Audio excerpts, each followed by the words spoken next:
Goldwyn girl. And one day, Jack met her on the movie set. You're cute. What's your name? Lucille Klutz. Ball. Ball Klutz. Lucille Ball. That's what it is. I'm sure that's it. Well, permit me.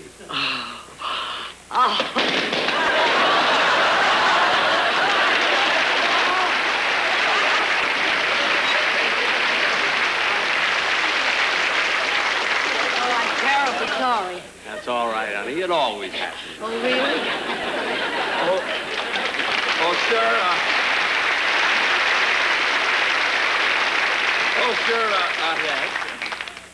I'm just a chorus boy on this picture, and I hate to interrupt. Well, then don't.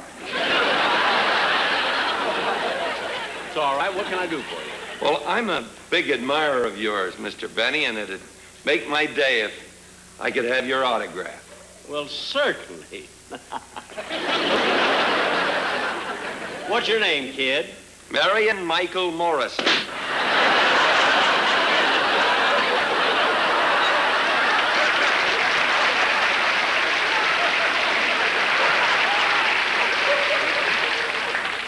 Marion Michael Morrison. No wonder you're a chorus boy. You'll never get anywhere with a name like that. Well, I have been thinking of changing it, Mr. Benny, to Wayne. Wayne? That's not too bad. Wayne. How about Wayne Newton? How about John Wayne Newton? That's worse than Marion Michael Morrison. You're right, kid. Now, let me give you some advice.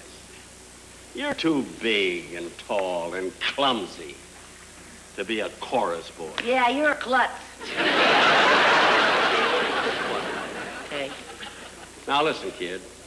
Why don't you buy yourself a horse, a cowboy suit, put a black patch over your eye, and you'll be in business. You mean you want me to sell shirts? El Klutzo, I told you. No, be a cowboy. Get into westerns, and you'll be a star. But that takes true grit. When it came to guest stars, Jack never believed in booking them and then trying to figure out what to do with them. He felt the idea came first, and then you try for the guest that fits it. That's why the Gregory Pecks and John Waynes, people who ordinarily wouldn't do comedy shows, didn't hesitate to do the Benny Show. You wouldn't believe the people Jack got on the show. When Harry Truman came on, even Jack couldn't believe it. But there they were, just the two of them, trading lines for the entire half hour. And he wasn't even plugging his book. Speaking of presidents, this one came on that farewell special we mentioned before. Jack had been insisting all through the show that he wasn't retiring. When Ronald Reagan, who was governor then, appeared and gave Jack a very big problem. Jack, as governor of the state of California, it's a great privilege for me to be here to represent all your friends in show business. What? Well, because, Jack, when they heard this was your farewell show, that you're retiring. But, Governor. Well, the entire industry, they Romney. all got together. The stars, the producers, the writers, the sound men, the stage hands. With affection in their hearts, they all chipped in and bought you this farewell gift. This magnificent Rolls Royce.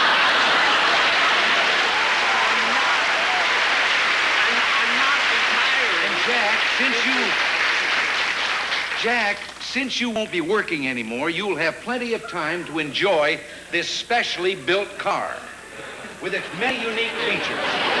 The telephone, the color TV set, the bar, the stereo, and your name, your initials set in diamonds on the door.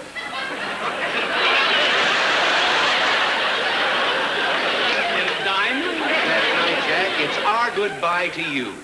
This beautiful $48,000 automobile. But, Governor, I wasn't planning to... $48,000? That's 10 million yen.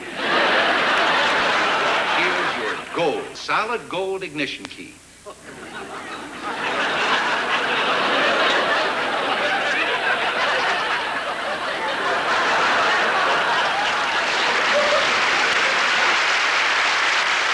Besides those you've seen tonight, here are some of the stars who appeared on Jack's TV shows through the years.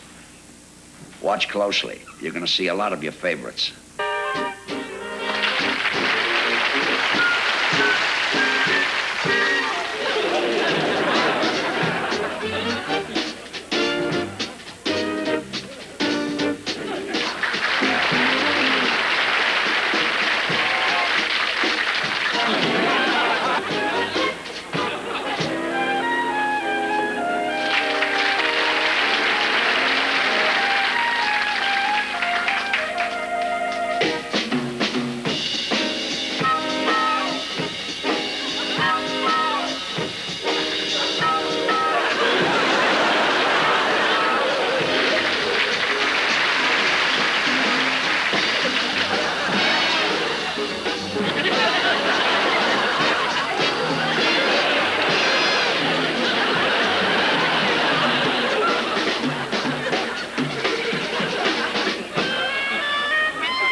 Well, the kid from Waukegan had quite a career. 65 years. How do you cover that in 2 hours? And how do you sit here and find the words that can begin to convey Jack's incredible stature? Not just with the fans, but in the industry. The affection and respect he had from his peers. Maybe that roster of guest stars we just showed says it for us, from Humphrey Bogart and Marilyn Monroe to Billy Graham. Sooner or later, they all showed up on the Jack Benny Show. Lucille Ball came on so often she was like a regular. And she made one unscheduled appearance. Jack was saying good night and thanking his guests.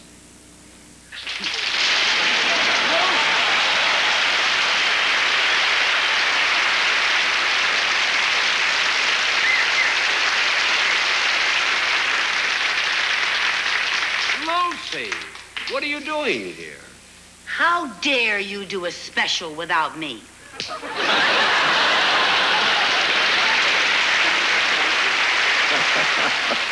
She did that for a laugh. But that's the way we felt. All Jack had to do was ask. We would have come on the show for nothing. And frequently did. You know, we use the term pretty loosely these days, but Jack was truly a show business giant. He didn't just stand on the stage, he owned it. For years now, the networks have been trying to come up with a new Jack Benny type series. The format is there, the writers are still around, but there's one slight problem. How do you come up with another Jack Benny?